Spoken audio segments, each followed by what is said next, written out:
Article 361 राष्ट्रपति को संरक्षण या विशेषाधिकार।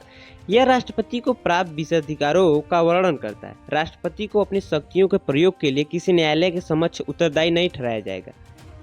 राष्ट्रपति के विरुद्ध उसके कार्यकाल के दौरान किसी न्यायालय में कोई दंडिक कार्रवाई न तो शुरू की जाएगी और न ही चालू रखी जाएगी।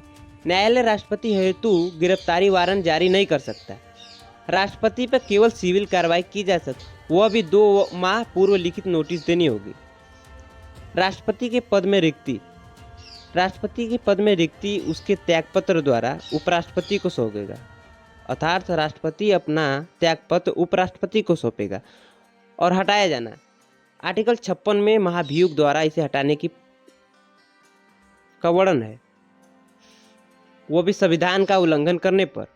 आर्टिकल 61 महाभियोग की प्रक्रिया।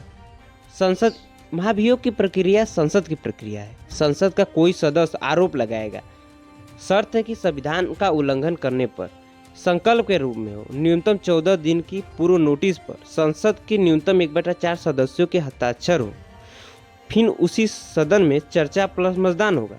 फिर उस सदन की कुल संख्या के 2/3 बहुमत से प्रस्ताव पारित हो जाए तो अगले सदन में भेजा जाएगा, दूसरे सदन में संकल्प जाएगा और राष्ट्रपति को पक्ष रखने का अधिकार होगा।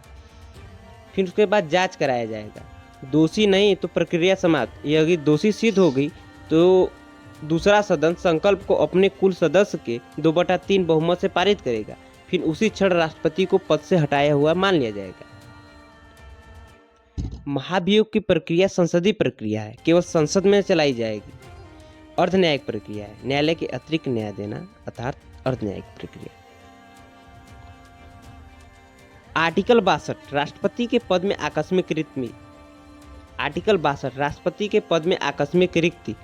नए राष्ट्रपति के लिए चुनाव वर्तमान राष्ट्रपति के कार्यकाल समाप्त होने से पूर्व करा लिया जाएगा। और दूसरा कि यदि आकस्मिक रिक्ति हो तो पद रिक्ति की तारीख से 6 माह के भीतर चुनाव करा लिया जाएगा। आर्टिकल 62 आकस्मिक रिक्ति की। आर्टिकल 65 आकस्मिक रिक्ति की दशा में उपराष्ट्रपति राष्ट्रपति के रूप में कार्य करेगा।